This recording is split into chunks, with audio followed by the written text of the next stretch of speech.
Yuk di tab layarnya yuk. Ya, ini live dadaan karena urgent ya.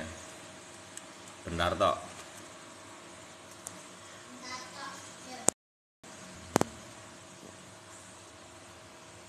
Jadi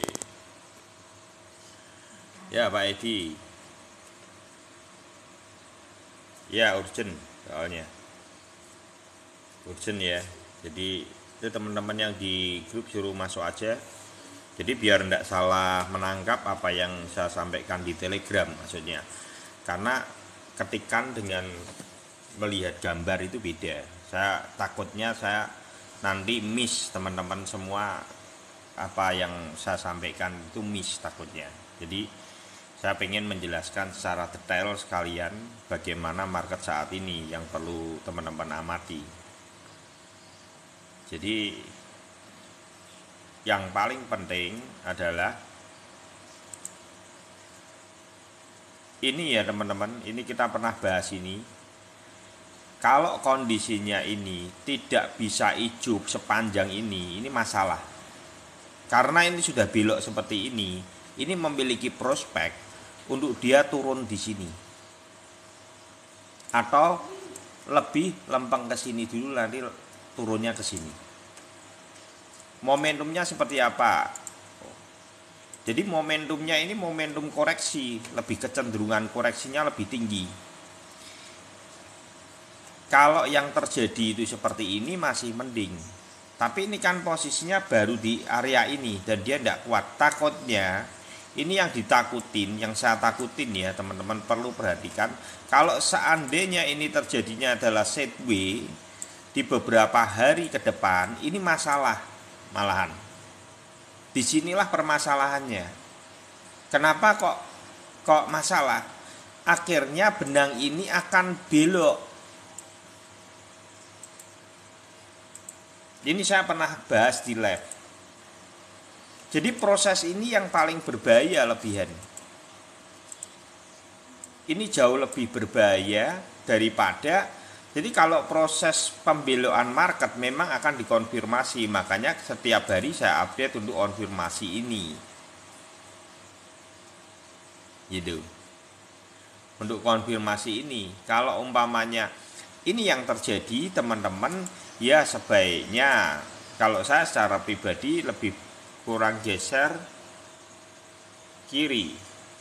Geser kiri untuk apa? Dong kiri ini bisa kayak geser kanan toh. Ora, mungkin kurang jauh ngono. Gini ya.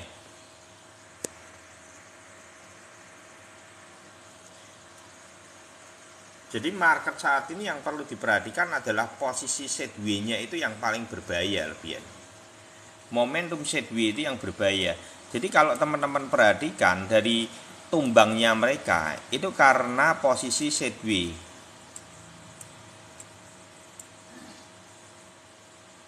Tumbangnya mereka itu karena posisi sideways. Kondisi MA7-nya. Nah, ini proses ini yang sedang hampir terjadi, tapi mungkin hari ini akan menjadi final. Kalau hari ini dia bisa panjang, itu akan menarik ke atas. Itu pun tapi ini sudah belok ya, kelihatan ya. Kalau ini sudah belok. Ini MA7 sudah proses belok loh. Jangan dipikir tidak ada itunya ya. Ini karena dia sudah, saya lihat tadi sudah, oh ini sudah mulai belok. Ada potensi. Ini kalau kamu dipukul merah aja, ini belok. Makanya ini perlu dipantau hari ini. Dan ini kalau tidak sukses, umpamanya ya, ini cuman hijau tipis, jangan dipikir udah selesai masalahnya. Ini di sini kamu dikasih hijau lagi, kasih merah lagi, ini malah tambah. Ini cuman hijau tipis, jangan dipikir udah selesai masalahnya. Ini di sini kamu dikasih hijau lagi, kasih merah lagi, ini malah tambah berat. Cuman prosesnya turun aja ke sini. Gitu. Jadi ini cuma ngenteng ini malahan. Tes. Yuk dikonfirmasi, aman ndak? Aku lupa nyalain BV-nya tadi. Nyata. Ya, tes. Aman, oke ya. Jadi ini yang perlu saya sampaikan. Jadi teman-teman jangan salah menangkap ya. Maksudnya gini, saya itu juga serba salah. Kalau kondisi market seperti ini saya sejujurnya saya itu cukup baru hati-hati. Saya dilema antara tidak mengutarakan juga salah. Nanti kalau mengutarakan kok panik, padahal sebenarnya saya tidak panik gitu loh ya. Tapi minimal saya sudah cerita, tinggal teman-teman menangkapnya bagaimana gitu ya. Jadi market ada potensi terjadinya kalau ini dia tidak mampu untuk membuat bentangan MA7 ini naik ke atas, ini masalah. Karena ini berpotensi, karena sudah mulai cenderung belok. Nah, kalau ini dikasih EC2 aja beberapa hari sudah pasti belok. Nah, kalau belok kemana ya pasti turun. Nah, berarti kalau turun apa yang terjadi? Coba lihatlah dari jauh. Nanti teman-teman akan ngerti apa. Kalau ini tidak terjadi, ini sudah masuk dalam kondisi double top.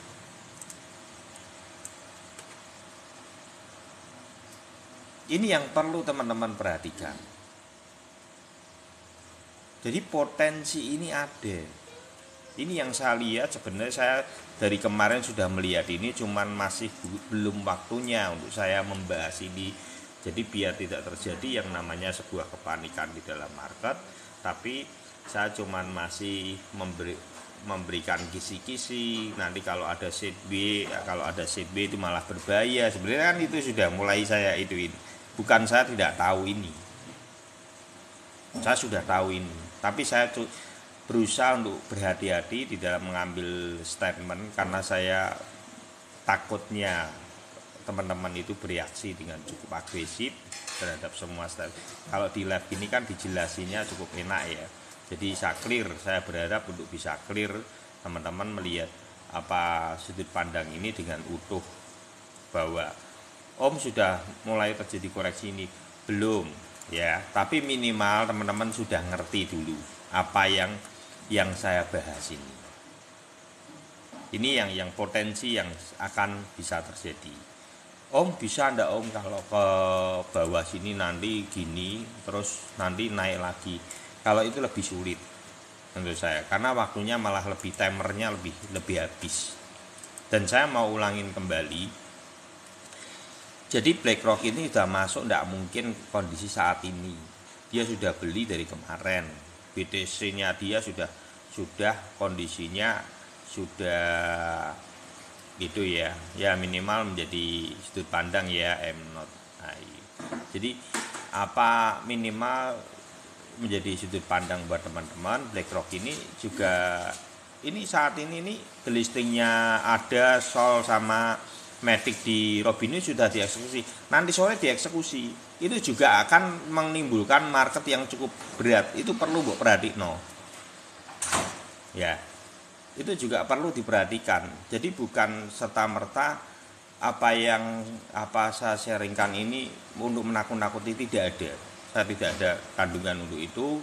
Buat saya lebih baik kita mengamankan aset kita, minimal teman-teman kan bisa bersiap-siap. Strateginya apa? Pilih sendiri. Semua yang di sini sudah dewasa, sudah bisa berinvestasi, bagaimana mempertahankan portofolionya. Tugas saya cuma memberikan sebuah sudut pandang apa yang saya lihat secara market. Jadi saya bukan asisten keuangan teman-teman, tapi saya cuma memberikan sudut pandang aja yang mungkin bisa menjadi pertimbangan aja. Gitu ya.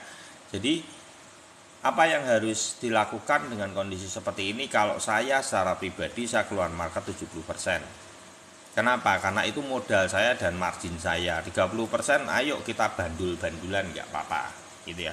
Itu sudah margin, mau sikat-sikatan, mau turun oke, mau naik oke gitu ya. Kita sudah siap gitu. Jadi 30% itu betul-betul masih, kenapa masih bisa? Ya berarti masih ada sesuatu yang bisa juga berubah. Market itu tidak ada yang pernah tahu. Jadi buat saya tidak akan menghabisi portofolio saya, tapi saya lebih cenderung menunggu momen. Kalau memang momennya ini besok sudah dikonfirmasi semakin belok, ya sudah selesai. Gitu ya. Kalau ini sudah dikonfirmasi belok, ya sudah selesai. Selesai sampai kapan? Nanti kalaupun ada, betul kata Bang Andrew itu tadi ngomong 28 itu ya. Kalau 28 kenapa dia ngomong 28? Karena dari MA 99. Jawabannya di situ. Jadi nanti kalau 28 itu di sini, ini akan dikonfirmasi di MA 99. Itu tugasnya untuk apa? Tugasnya cuman menutup satu kali momentum yang di sini dan tumbang. Biasanya polanya akan seperti ini.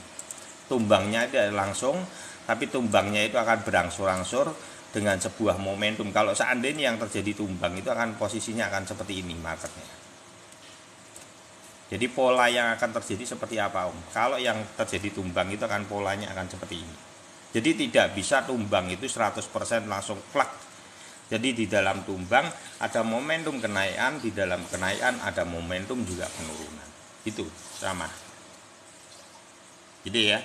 Jadi kalaupun ini yang terjadi, teman-teman sudah siap. Intinya di situ. Jadi yang saya mau sampaikan. Karena di sini juga berpotensi menjadi double top. Jadi di sini nanti apa? Ini biasanya orang ngomong triple top, tapi menurut saya ini bukan. Seringkali diartikan sebagai triple top, tapi tidak. Sebetulnya ini memang sebuah sinyal di mana dia itu tidak mampu untuk menembus area ini kembali. Nanti akan ada itu momentum ini. Seperti apa contohnya? Momentum itu seperti ini contohnya yang di sini. Jadi teman-teman kalau melihat momentum nih, ini seperti ini nih. Ini pola yang akan terjadi. Momentumnya kalau seandainya sudah dia turun, dia tidak akan kuat. Polanya ini seolah-olah seperti ada harapan tapi dia tidak mampu. Ini bukan double top. Ini sebenarnya sesuatu yang dia mencoba melawan di dalam kerakusan marketnya tapi tidak mampu. Tidak ada daya dobrak lagi, tidak ada FOMO, tidak ada kerakusan market. Dan market menyerah atas itu dan berbalik menjadi ketakutan yang sangat berlebihan. Kurang lebih seperti itu. Ini yang perlu diwaspadai, gitu ya, teman-teman. Ya, terus bagaimana menyikapi market saat ini? Lebih baik mengurangi muatan. Lebih baik mengurangi muatan. Kalau ragu-ragu lebih baik mengurangi muatan. Baca momentumnya, minimal saya sudah menjelaskan ini. Tapi apakah market ini masih bisa selamat? Masih. Saya tidak ngomong bahwa dia akan tumbang langsung ya. Saya ulangin kembali, market ini ketolong kalau ini hijau panjang. Berarti kondisi itunya kan dia berani melawan. Ini kalau ini hijau berubah jadi hijau, itu market ini akan naik kembali. Nah itu gimana Om kalau naik kembali? Ya terserah teman-teman mau masuk kembali atau tidak. Kalau saya secara pribadi tidak akan masuk, mungkin cuma cukup di 30% yang tersisa aja saya akan diemin, karena melihat market yang tidak konduktif seperti ini di tengah kondisi market yang sebetulnya tidak cukup baik ya, masih kondisi Robinhood ada delisting nanti sore itu belum reaksi marketnya teman-teman, belum. Nah ini kalau nanti kan kira-kira ada reaksi market enggak itu kalau delisting? Semakin beritanya akan kenceng kan nanti siang, nanti sore itu. Nah pertanyaannya itu akan ada reaksi market enggak? Kan kita belum ngerti. Itu yang perlu teman-teman persiapkan psikisnya. Gitu ya. Terus saya mau ulangin lagi bahwa BlackRock itu membeli sudah pada momentum ini loh. Dia gembor-gembor itu sudah di sini. Bahkan mungkin dia sebenarnya mungkin sudah beli di sini kan kita tidak ngerti. Itu sudah direncana cukup jauh kan kita tidak ngerti. Nah, yang jadi pertimbangannya lagi BTC ETF itu adalah gabungan dari BTC up dan BTC down. Jadi buat BlackRock tidak ada masalah kalau dia sudah ada margin di sini, sudah ada momentum.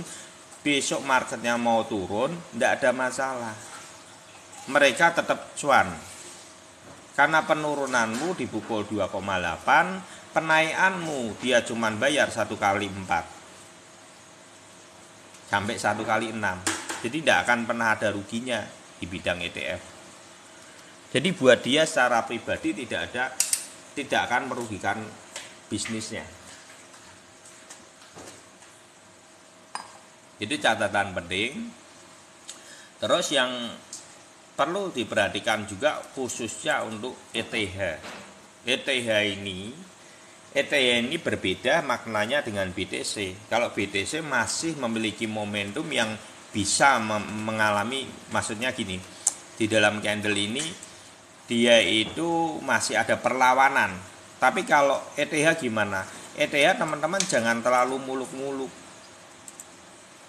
Karena apa? Posisinya sudah ditembus oleh bearish, pra-bearishnya sudah ketembus.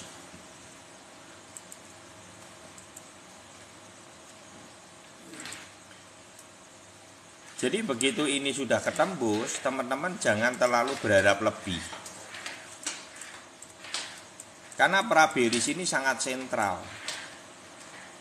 Dan ini akan menjadi momentum terakhirnya dia bisa jadi. Dia kalau saya secara pribadi kalau sampai kembali ke sini aja itu sudah susah.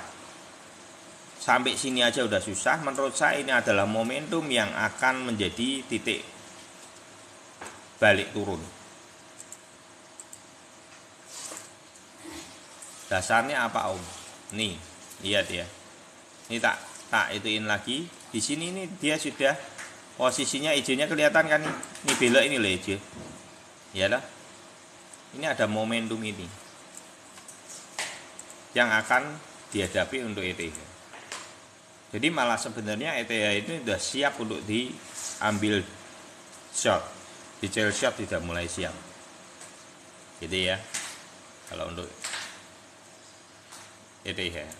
Polanya akan seperti apa? Kurang lebih akan seperti ini karena ini sudah selesai menurut saya. Sebenarnya 1930 ini sudah selesai. Ini di sini sudah selesai. Dia tidak bisa ngangkat dari full blocknya di sini. Gitu ya. Jadi kalau untuk ETH boleh mulai cicil aja ETH don. Kalau nanti dia naik lagi ya paling di sini. Areanya yang akan tertuju akan di sini. Kemungkinan akan di 21.400 2000 di 2000 dia di 2000 1945 sama 2000. Ini mungkin kalau seandainya dia, tapi di sini aja udah naik-naik ya. Koreksi dulu kah BTC? Koreksi dan kemungkinan sulit untuk naik ke atas lagi. Kalau sudah koreksi saya tidak menemukan sebuah riwayat buat BTC untuk dia bisa, jadi momentumnya kalau momentum harusnya sekarang. Jadi saya tidak melihat bahwa sesuatu yang, maksudnya gini ya, kalau BTC besok koreksi sampai di sini, teman-teman jangan bermimpi bahwa dia akan bisa seperti ini lagi ya. Jangan bermimpi dia bisa akan breakout lagi ke sini. Tidak perlu, karena dia akan nembus. Jadi dia akan nembus. Kalaupun dia bisa naik cuman sekedar untuk menguji sini terus turun lagi. Ini yang akan terjadi, nanti pantau aja ya. Kalau yang terjadi adalah dia belok saat ini, teman-teman jangan berharap banyak karena dia tidak akan bisa melewati area ini. Jadi kalau mau naik ya harusnya sekarang. Baru yang realistis itu sekarang. Sekarang naik dan mungkin akan ada double bottom di atas, malah saya percaya. Karena kalau enggak ini bentukannya sudah double top, sudah dikunci dia. Ini sudah dikunci.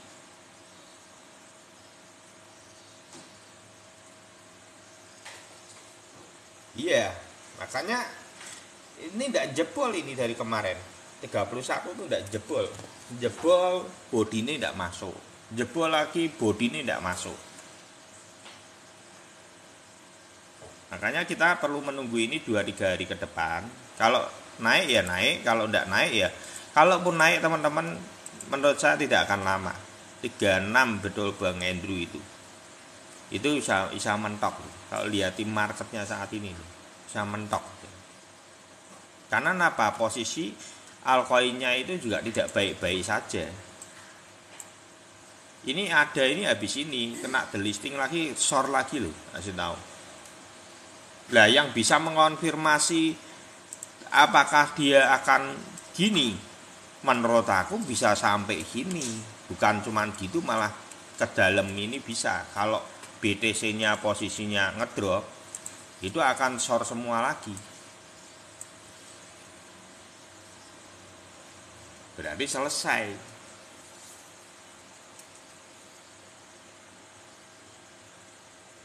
Ya. Ya pokoknya dipantau aja, market saat ini bukan baik-baik saja. Itu yang saya mau sampaikan ya. Buat teman-teman, market saat ini bukan baik-baik saja. Yang perlu teman-teman perhatikan, MA7 ini sudah mulai cenderung belok. Ini tinggal butuh sideways aja, tidak butuh balok merah, tidak butuh. Sideways aja, mudun sendiri nanti. Ya, kamu dikasih sideways aja mudun. Bener, sudah belok ini. Loh kok gitu Om? Iya, lihatlah caranya mereka. Kamu tidak kerasa. Makanya ini yang namanya blind spot. Saya lagi mempelajari blind spot. Ini titik buta yang dimana saya itu susah sebetulnya untuk menebak market ini. Makanya saya pengen meneliti tentang blind spot ini. Karena disinilah kesulitan buat para trader. Bagaimana blind spot ini terbentuk. Itu yang harus teman-teman perhatikan adalah detailnya. Prosesnya itu seperti apa. Nah, ini kita lagi belajar sebuah proses. Bagaimana dia itu berproses. Ternyata dia berproses setelah diamati itu adalah sideways yang terbentuk. Itu lama-lama pelan-pelan menghanyutkan. Tapi kita dibanting.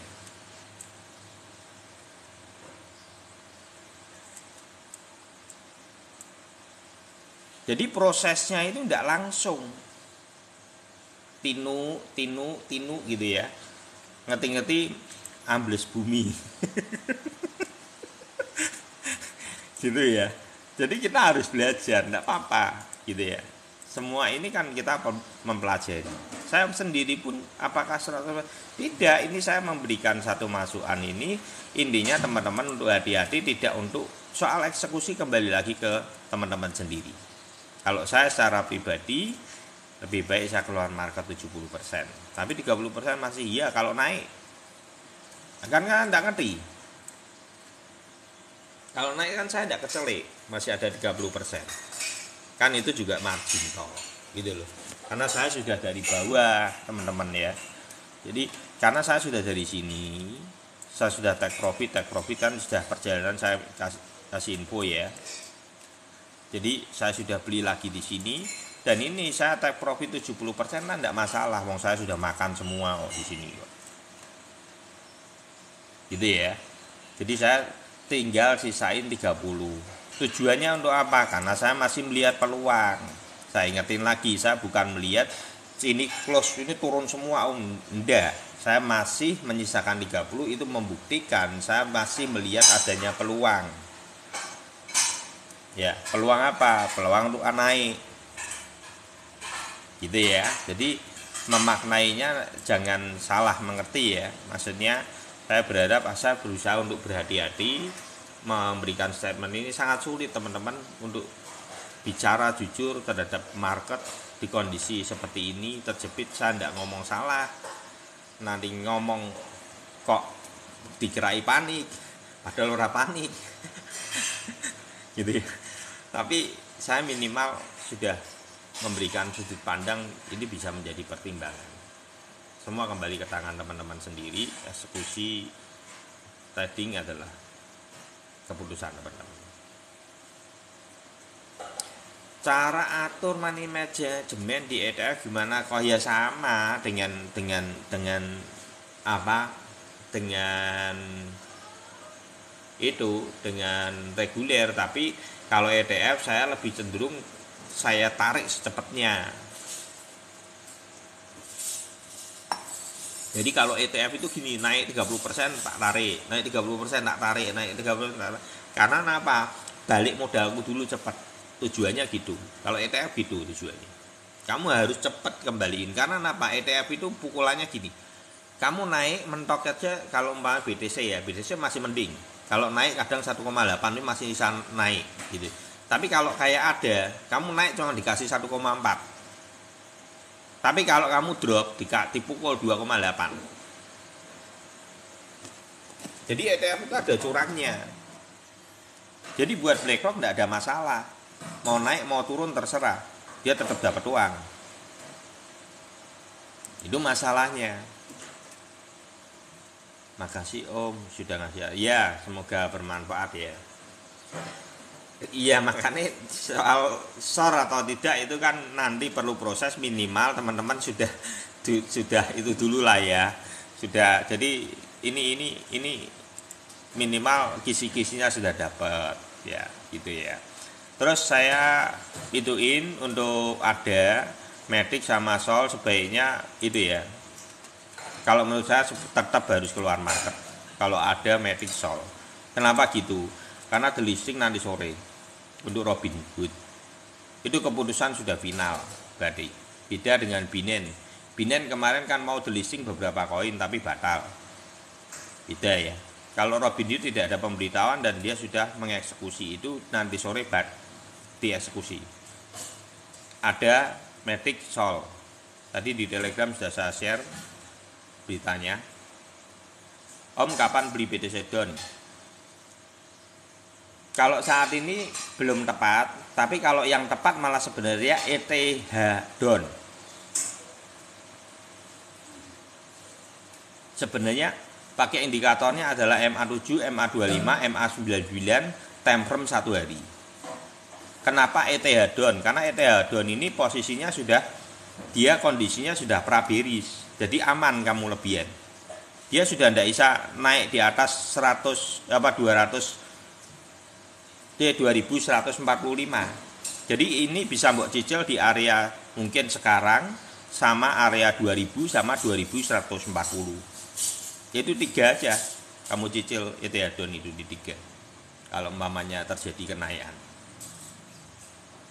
Tapi menurut saya sudah sulit untuk sampai 2145 lagi. Kemungkinan 2000 aja udah ngeden dia. Ini aja ndak tumbang udah bagus ini. Menurut saya ini sudah selesai.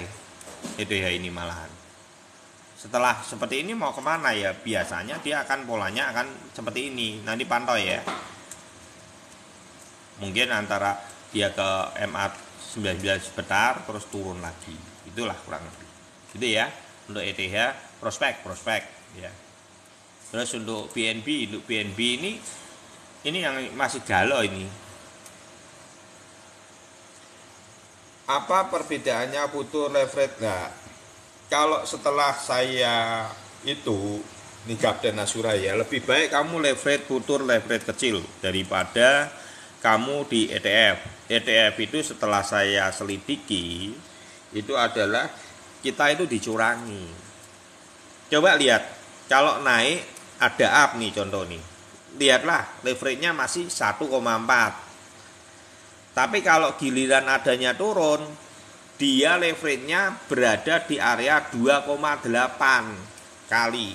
Jadi kalau kita pas turun itu kita kepukul 2,8, kalau kita naik kita cuma dikasih 1 kali 4. 1,4 bukan 1 kali 4. Jadi kan rugi, tidak bakal bisa menang, tidak bisa margin kita. Mbok sampai tua ya berat. Jadi setelah tahu itu makanya kenapa akhirnya teman-teman sudah kamu belajar futur tapi yang leverage kecil 1 sampai 5 udah likuidasinya panjang, cari momentum. Kalau momentumnya gagal ya stop loss, sudah lepas. Oh berarti carilah momentum ketika toyib gitu ya, turun-turun yang di bawah itu beli, nanti posisi di MA99 jual, gitu aja mainnya. Kalau lihat di market bearish seperti ini, kapan om belinya? Lah ini nanti nunggu BNB sampai mana, kemungkinan dia akan sampai sini dulu koreksi, lah nanti akan ke sini lah, mungkin karena marketnya posisi downtrend tetap bisa naik, bisa naik ke depan, tapi mungkin reaksi marketnya juga tidak terlalu berlebihan. Mungkin areanya adalah 270, jadi nanti drop lagi, nyari momentum lagi ke bawah, kurang lebih seperti itu. Karena ini akan bearish, memerlukan waktu sampai sebelum halving. Kalau memang jujur kok ya, aku modal tetap 1000, udah drop 40%, dan oh ya wis bagus, tapi ya hati-hati ya, wis selamat ya Asura ya. Kalau SRP sementara tahan dulu lah, ini habis ini nanti saya akan bahas SRP juga. Kebetulan aku ki ora kerja saya, ya makanya tak bahasan lah, daripada nanti itu tak ketiki terus, nanti itu takutnya apa? Takutnya tidak nyampe gitu loh. Apa yang tak maksud itu nanti jadi rancu gitu ya. Saya sekarang tidak rancu ya. Jadi saya tidak mengatakan bahwa market akan drop gitu, tidak ya. Tapi saya mengatakan market berpotensi sideways. Kalau sideways terbentuk pada beberapa hari ke depan akan membelokkan MA7, dan itu mengkonfirmasi market saat ini akan sudah mentok. Itu yang perlu teman-teman perhatikan dari BTC ya. Nah terus untuk SRP, selama dia tidak tumbang di area yang mempertahankan, itu di mana bisa ambil bodinya 46. Nah selama area ini tidak ditumbangkan, masih aman-aman ya. Jadi SRP ini nanti yang malah jadi kuda hitam, saya masih percaya. Makanya SRP ini tidak usah dijual sih. Karena apa? Marketnya itu dibeli terus. Marketku, oh ya, ya,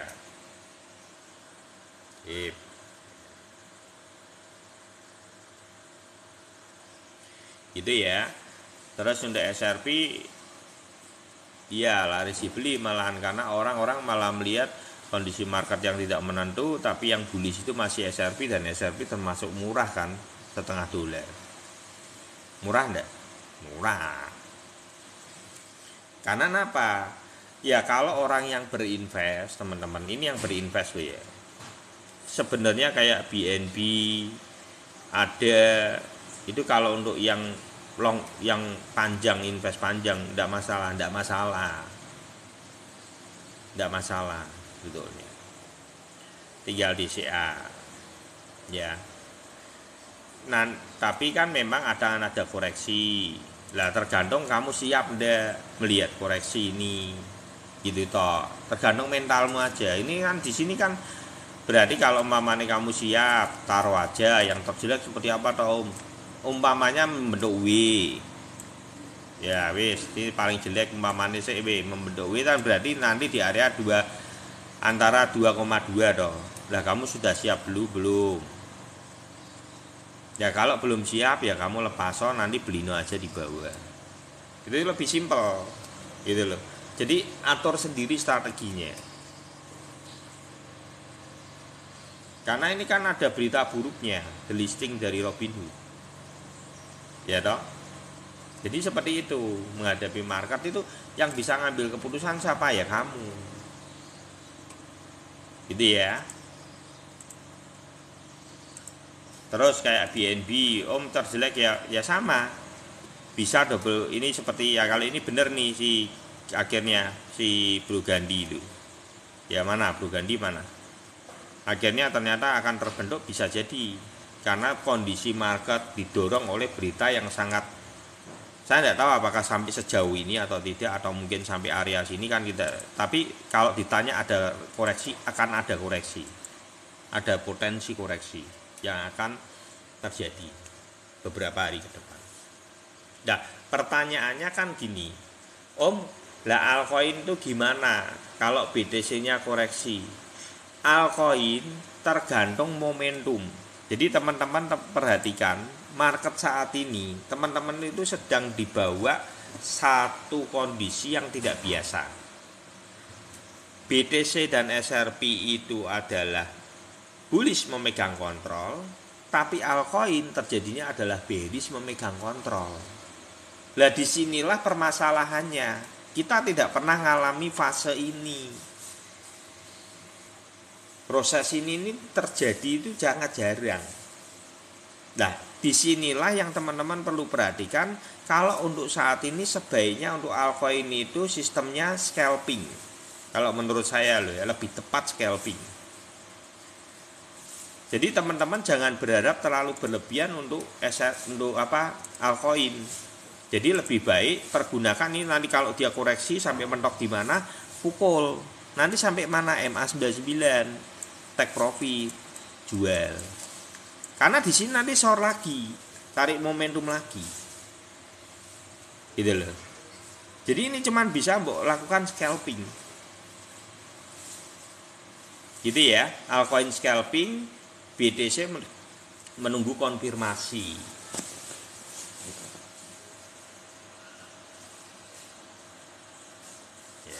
Nah, terus yang saat ini perlu dipantau ya betul itu SRP, boleh teman-teman berlindung dulu di SRP lah, lebih aman gitu ya.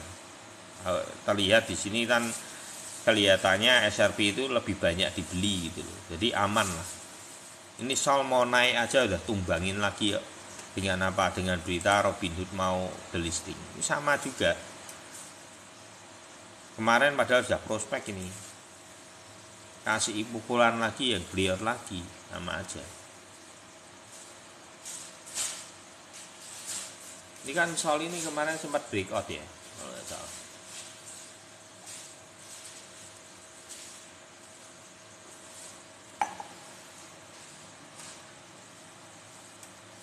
Ini SRP aja malah naik, malah itu ya, melawan. Ya dilihat aja lah teman-teman ya, pokoknya dilihat aja seperti apa itu yang nah ini lihat. Kalau soal ini kelihatan, apalagi ini nanti delisting ya, ini akan ke sini, udah kelihatan. Nah pertanyaannya ditembus nggak ini? Kalau ini ditembus ya lebih dalam loh.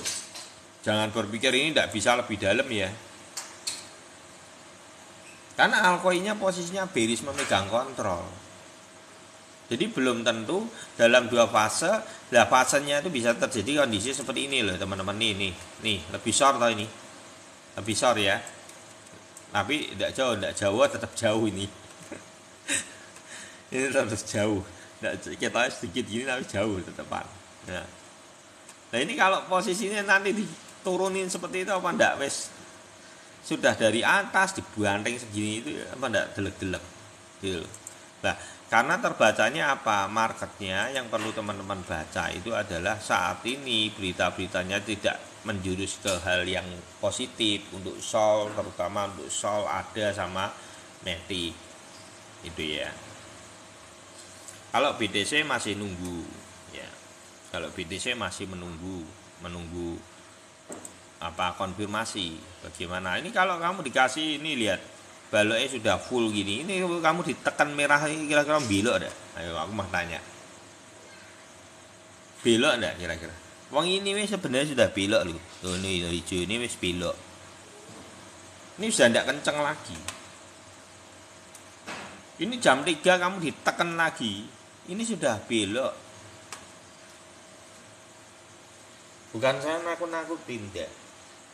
Tapi maksudnya saya berharap teman-teman tuh sebelum terlambat itu sadar dulu. Iya. Iya Bro Sebastian. keluar dulu lah, enggak ketang 50%, ya amanin dulu. Kalau masih ragu-ragu ya lebih baik lepas. Kalau sudah ada margin, tisain marginnya aja, modal tarik. Nah makanya itu bendiung gitu bukan saya itu bukan medeni ya saya ini, ya loh. Jadi kita harus realistis ya. Maksudnya gini, yang kamu bayar itu candle. Itu perlu teman-teman perhatikan, yang kamu bayar itu adalah candlenya, harganya berapa. Jadi kondisinya yang teman-teman perlu lihat tetap candlenya. Kalau candle ini memungkinkan berpotensi terjadinya koreksi, ya kita rasa yang paling perlu kita kalahkan adalah denial dalam diri kita. Rasa ngeyel. Lah itu Om Iwan kenapa saya lepas? Ya saya menahan rasa ngeyel dalam diri saya, seolah-olah market bisa berbalik secepat itu. Itu saya tahan. Makanya saya lepasin 70, saya save 30 itu margin aja. Mau naik-naik syukur, mau turun ya saya sudah tidak apa-apa gitu. Buat saya, tapi khusus SRP saya tidak lepas. Saya kencengin terus ke depan. Gitu ya. Karena apa? Tidak ada gejolak di situ. SRP aman. Malah perlu teman-teman perhatikan itu SRP bisa menjadi partai underdog gitu ya. Loh Matic mau dibahas Bro Kenzo.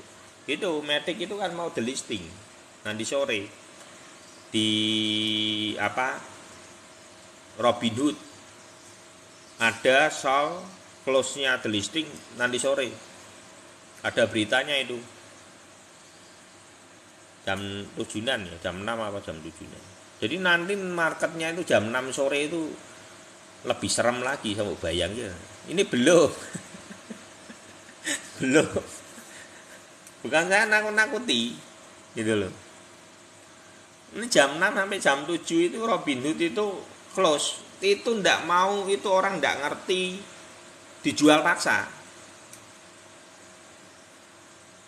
Ada Matic sama Sol. Langsung dikonversi jadi ke USDT. Iki apa meneh mujar BTC Zero yang ngabur. Loh, delisting itu tidak diperdagangkan lagi. Di Robinhood ada Matic sama Sol. Hari ini finalnya. Ini loh nya. Robinhood delisting ya. Nah, kita bocok kesan nih. Nah, Robinhood mengumumkan akan melakukan delisting aset ada Polygon, Matic, Solana efektif per 27 Juni. Kan iki to dina iki to. Enggak, kalau itu hari ini nah, itu ini. Karena kan beda satu itu. Hari ini jam 6. Ya sih. Betul enggak? Hari ini jam 6. Bergeser satu hari kan? Jam 6 apa jam berapa ini? Kalau tadi yang di Telegram lebih jelas itu. Tadi yang di Telegram hari ini ya, apa kemarin? Yang tak bagiin tadi. Itu khusus ETF atau enggak kok? Iki apa meneh kok iso khusus ETF? Matic iki apa ono ETF e? Iki ono meneh.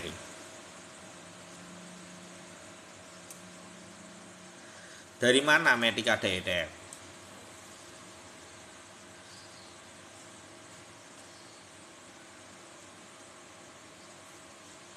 Ya ini reguler ya. Kalau ada Matic sama Sol, Kapten Azura, BNB ya gini, tunggu aja momentumnya, mungkin dia tetap ada koreksi. Makanya ini nanti malam ini dipantau aja. Itu delistingnya itu dipantau reaksinya market apa, terjadi reaksi market apa. Karena kan kita tidak ngerti yang mengeksekusi itu sebenarnya siapa, retail semua seluruh dunia, tidak bisa kita tahu. Reaksi market yang terjadi nanti dibaca apakah reaksi marketnya itu negatif atau positif. Kalau melihat di kondisi sekarang itu lebih banyak negatifnya timbang positifnya. Ya toh, nalarnya kan gitu, lebih banyak negatifnya apa positifnya. Kalau masalahnya BlackRock ada ETF, jangan salah, ETF itu bisa ETF up dan down. Buat BlackRock mau naik mau turun tidak ada masalah. Kamu mau beli up monggo, mau beli down monggo, dia tetap hati. Ya kan gitu. Jadi untuk BlackRock ini fleksibel, mau naik mau turun tidak masalah. Lah, yang sekarang terjadi momentumnya apa? Untuk mengisi posnya dari candle ini berita apa yang sedang diinpuskan di dalam publik itu yang akan membentuk candle ini sempurna. Kalau saya membaca dari marketnya, kemungkinan akan mungkin koreksi. Kalau untuk altcoin ya, akan koreksi lah. Pertanyaannya jebol enggak di sini?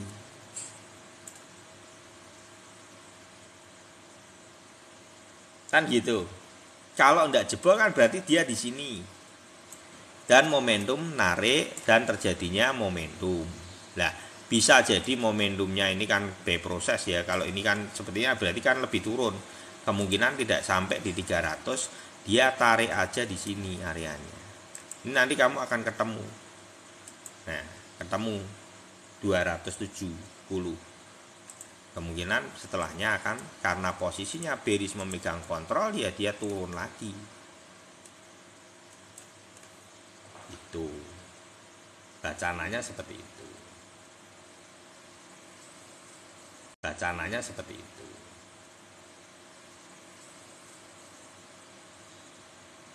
Nah, dia masih ya delisting ya mesti negatif toh ya. Masa antono delistingnya positif. Delisting ya pasti negatif. Nggak ada delisting jadi positif. Gitu ya. Jadi makanya saya berusaha untuk menjelaskan kemungkinan potensinya moga-moga aja sampai sini dia mantul gitu ya, pantau aja lah.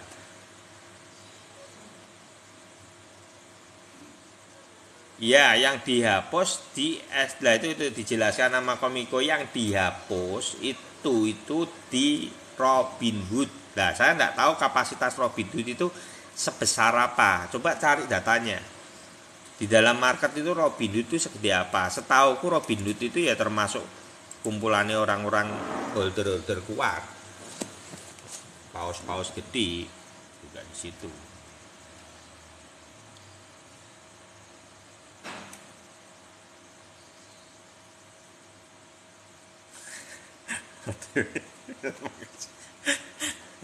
Ya wis soal kuwi karepmu ya.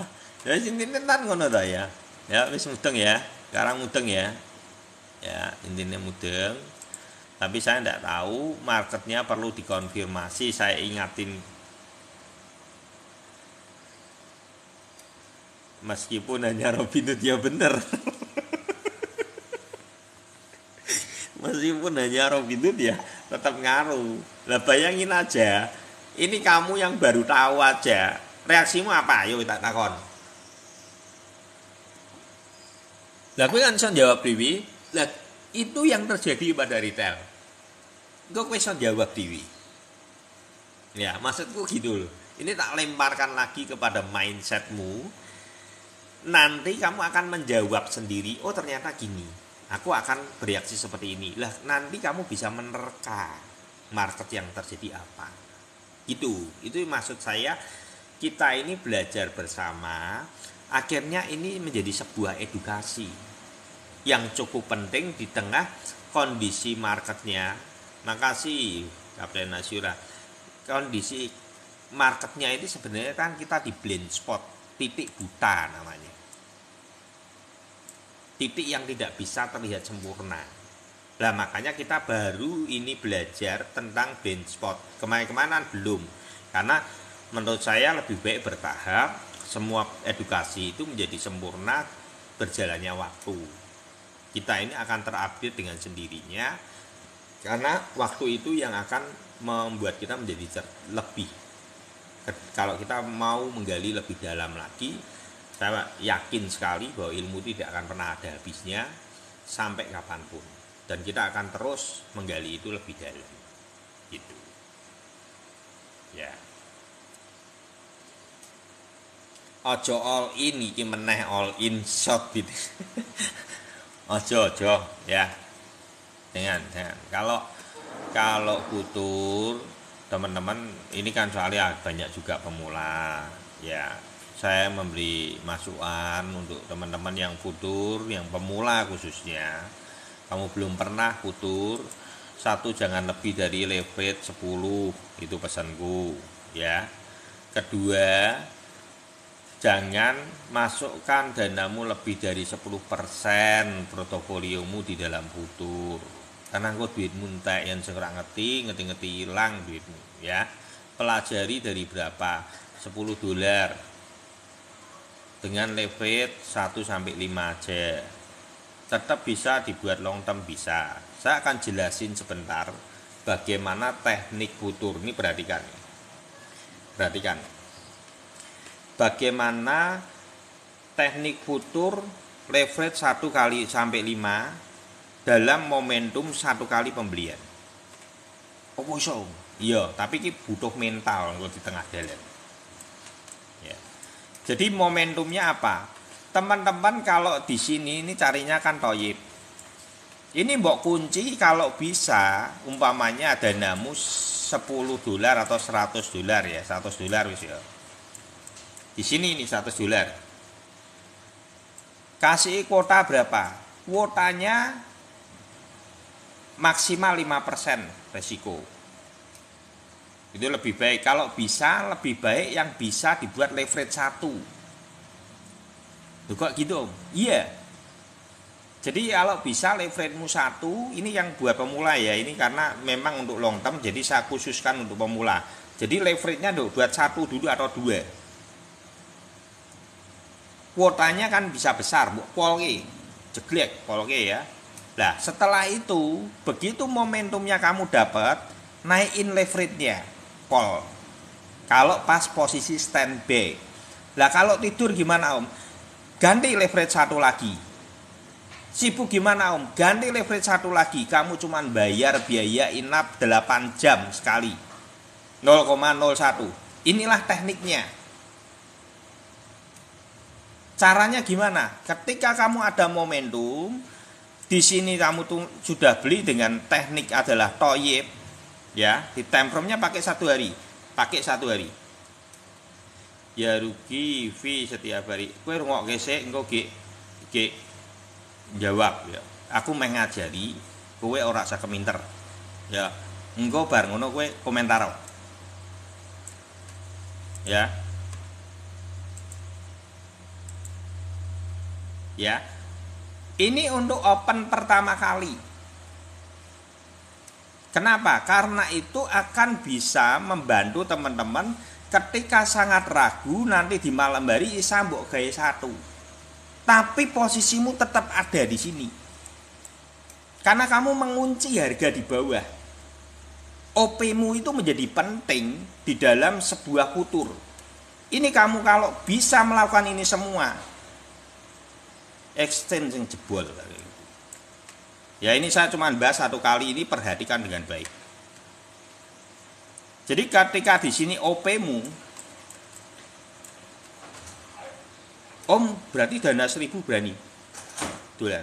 Kalau OP-mu 1 kali, dana gede tidak apa-apa. $500 Om tidak apa-apa. OP-mu yang penting benar. Begitu dia ada, kamu standby momentum, naikin leverage-nya.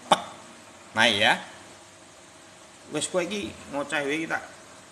Sorry ya, tak blokir. Saya ndak cocok dengan model-model gini. Orang tak tahu baru di itu malah ganggu. Iki wong iki mesti mburi kepentingan. Gitu. Ya. Jadi begitu dia naik, ini di leverage-nya itu posisi kamu 1, open posisimu sudah bener, langsung tak blokir kok ben. Bagian OP-mu ini 1, begitu nanti momentum kamu bisa leverage besar, itu kamu naikin ya leverage-nya. Nanti kalau kamu lagi sibuk atau tidur, leverage-mu mbok buat 1 atau 2 atau 5 kan bisa malah. Gitu ya. Biarkan nanti kalau umpamanya contoh, Om sudah naik di atas ini, kamu bisa take profit sebagian. Ditambah lagi enggak kalau di sini enggak? Makanya seharusnya tidak usah ditambah. Ini leverage aja yang mbok mainin. Di sini nanti dikendoni gitu ya.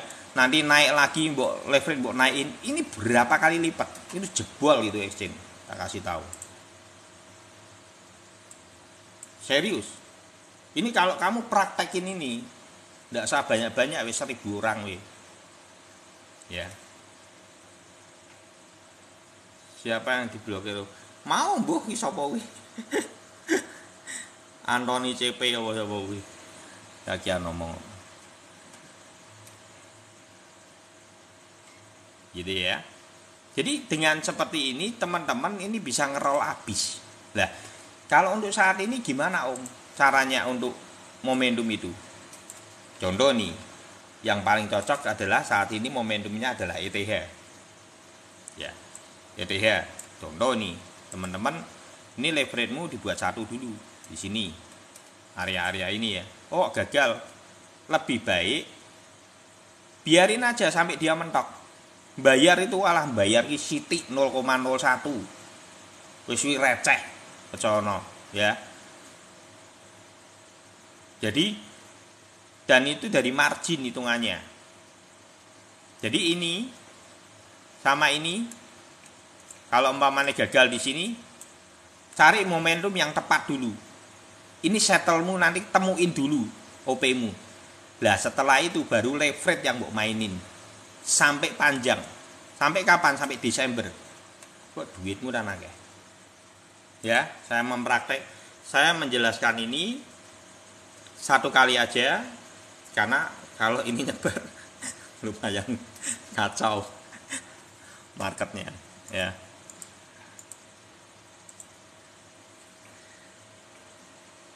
Cara naikin leverage ya tanah leverage pakai Binance.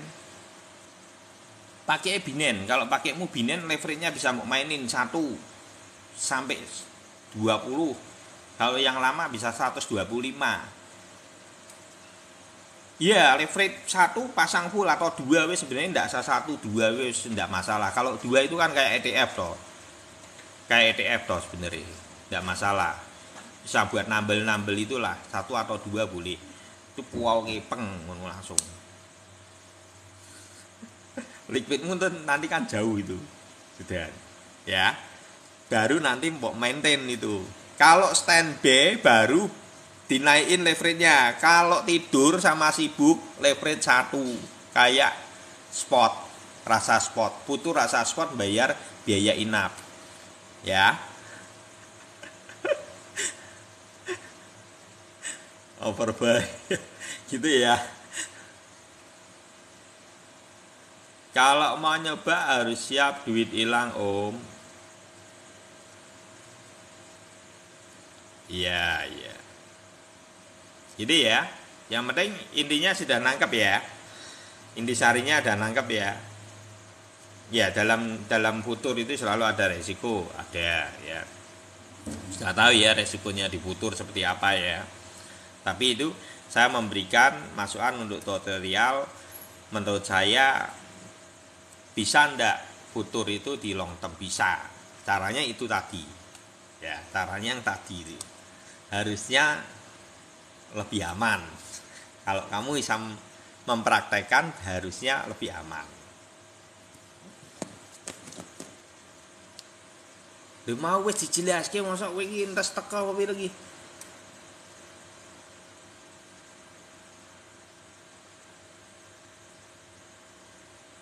Gini. Caranya yang paling penting di dalam futur itu adalah open posisi, ya. Jadi open posisi itu carilah, kalau teman-teman belajar di spot ini sebenarnya gabungkanlah momentum pembelajaran dari spot ini untuk menjadi open posisimu awal. Contoh seperti Thoyib di sini, ya kan? Kita kalau belajar di sini kan bagaimana membeli produk dengan murah, Thoyib, ya kan? Ini open posisi pertama kali. Kan gitu. Lah terus ini tinggal mbok maintain. Lah open posisimu pertama kali dibuat leverage 1 kali atau 2 kali. Itu ya. Mbok mentokin semua pembeliannya maksimal. Lah liquidmu kan jauh karena 1 sampai 2 kali tok. Ya, 1 sampai 2 kali tok. Setelah itu sudah mapan dari open posisimu ini, baru di maintain adalah leverage-nya. Leverage-nya mbok naikin begitu mapan. Gaspol kalau pas standby. Tapi kalau pas tidur sama sibuk mbok buat 1. Kamu bayar biaya inap tok. Enak ra? Open posisimu yang sudah ketinggalan jauh di sini kira-kira kowe iso rugi ra? Nangkep ya? Kamu kalau sudah di sini saya rugi enggak? Asal kuotamu tidak mbok kurangi. Jadi enggak usah ngapain kamu kurangi kuota. Ngapain mbok jual TP-TP? Enggak perlu ini mbok jual TP-TP. Kalau ini semua kamu tahu tentang ini, jebol itu exchange. Serius saya ngomong. Saya bayangin ini, OP-mu bagus di bawah, leverage 2, ini mbok diemin sampai panjang gini. Turu siji, sibuk siji, piye caramu kalah yen wis meneng kene. Yang penting pelajari pelajaran yang di spot kemarin, gabungkan dengan futur, maintain dengan baik leverage-mu. Nanti cuan.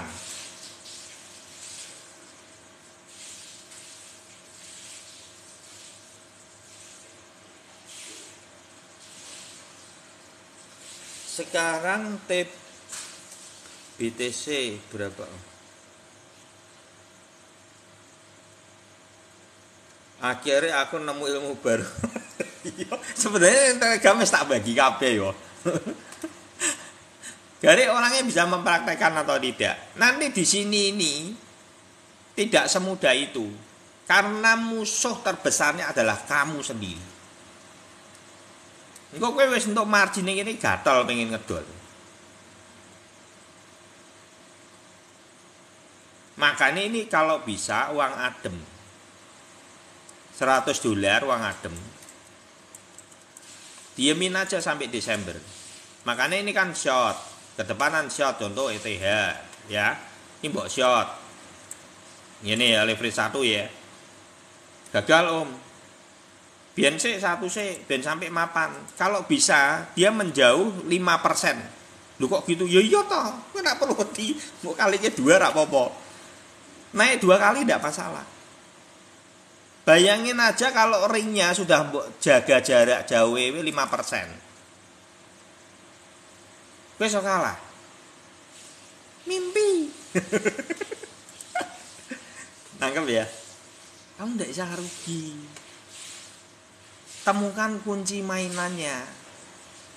Permainan ini apa? Ini sharing saya ini jangan disebarin kemana-mana. Ini jebol, serius.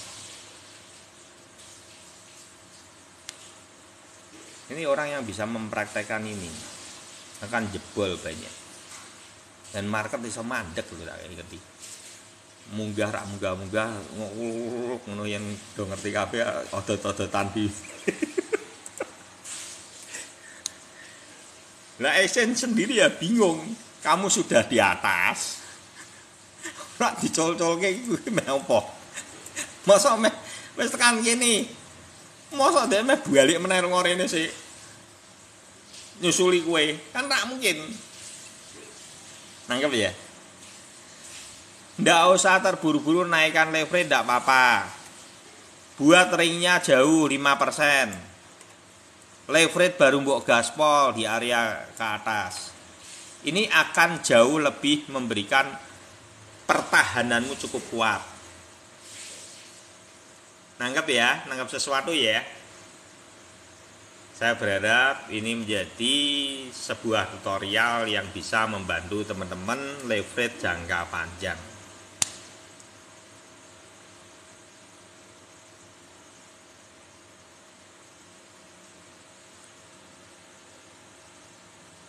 Jangan kepancing, tenang, Om. Schedule BTC Om. Oh iya.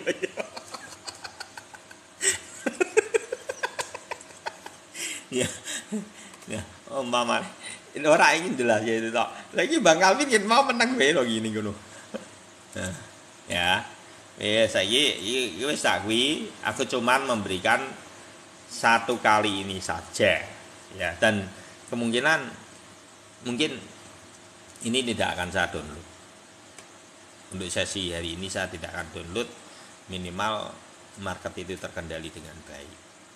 Ya. Saya tetap tidak bisa, makanya akan untuk futur dengan tipikal seperti itu cukup berbahaya. Akhirnya marketnya yang berbahaya. Itu akan, kalau mindset orang $50 rata seperti itu semua, ya marketnya kayak apa gitu. Ya kan, ya udahlah, itu cukup ya. Jadi yang memang kamu yang hari ini dapat ya dapat gitu ya. Saya tidak akan download ini. Apakah bisa dipakai di forex? Lah aku forex soalnya ra ero. Tapi seharusnya bisa. Makanya aku pernah bicara sama temanku di forex. Om, bisa rak ning forex ini? Iso. Rak mungkin rak bisa dipecahin. Cuman kita itu, ini kan ilmu matematika yang harus mbok jebol. Bagaimana untuk, jadi gini, kalau kamu pengen berperang, ya kamu harus taklukkan taktiknya dulu. Sebelum kamu berperang, kamu harus punya taktiknya dulu. Baru kamu berperang. Futur forex sama. Perangnya kan hiper. Jadi kita harus pakai kalkulasi matematika yang sangat, bagaimana untuk bisa bertahan semaksimal mungkin, tapi mendamage sebesar mungkin. Ini intisarinya seperti itu. Iso lagi. Iso. Ya, wes itu ya. Pokoknya seperti itu, dengan seperti itu kamu akan, menurut saya nanti kalau sudah tahu stylenya gitu ya, kamu nanti yang paling penting itu sebenarnya apa? Penguasaan dirimu. Itu jauh lebih penting. Penguasaan diri kita ketika leverage-nya itu apa, sama jangan kalau tidur kelalen leverage masih besar mbok diemin tahu-tahu hilang. Nah, itu masalahnya biasanya ke SDM-nya gitu. Makasih Bro Enggi. Biasanya saham ya iso. Iya. Betul. Itu ya. Jadi soalnya temenku ada yang di forex, sempat ngobrol-ngobrol sama aku, sering lihat live ini dan ada BTC-nya, dan dia ngomong, ketemu aku itu kebetulan bakulku, aku ngomong pada saat itu ngobrol-ngobrol, BTC itu akan naik sampai Juni kok, aku ngomong gitu. Tonane tak pantau loh gini. Akhirnya dia sampai sekarang ini, kemarin ketemu saya, lumayan kok aku untuk iso tuku motor siji gratis teko BTC dari forex. Bener kok, tak praktek iso, gampang. Nah, jadi seperti itu. Time frame-nya kita tetap pakai 1 hari loh. Futur time frame 1 hari ke mono. Time frame-nya tetap pakai 1 hari aja. Nggak usah mau bingungi. Makanya kalau ketika time frame 1 hari mau eksekusi, kamu jangan lihat time frame 1 menit. Orang yang membuat panik itu adalah kamu fokus kepada time frame 1 menit. Di futur itu yang membuat kamu galau, psikismu kena itu kamu liatin terus di time frame 1 menit. Tapi kalau kita lihatnya di time frame 1 hari, ya mapan. Anggap aja itu seperti spot. Tapi kalau begitu momentum kamu naikin aja. Oh ini mau naik ini. Biasanya kalau naik itu seringnya gini, teman-teman ya. Ini naluri dasar ya, teman-teman. Biasanya yang terjadi seperti ini, teman-teman. Ketika sudah hijau, biasanya kalau hijau baru awal gitu ya, itu dia kan akan narik dulu toh ke merah dulu. Baru hijau.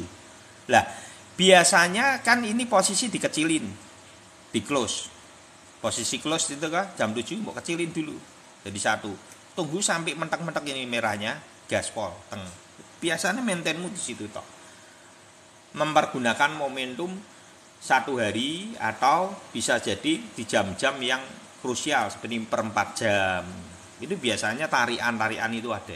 Nah, itu bisa mau mainkan di leverage-nya. Gitu.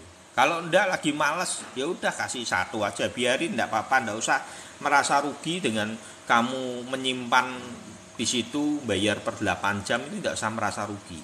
Karena hitungannya cuma 0,01%. Gitu ya. Sudah cukup ya kayaknya ya. Sudah cukup ya semua. Ini malah kelamaan loh ini. 2 jam malah nih. Wes, oke. Gitu ya teman-teman, semoga bermanfaat. Maaf jika ada yang salah dari kata-kata. Jujur kalau futur aku nggak mikirin villa. Kuwi luwih cami meneh, kuwi luwih bagus kuwi. Terima kasih. Ya, terima kasih semuanya. Nah, itu mau lebih murah pakai itu ya. Ya, terima kasih semuanya, semoga bermanfaat. Indonesia suka ilmu, take profit selalu. Semua. God bless you all.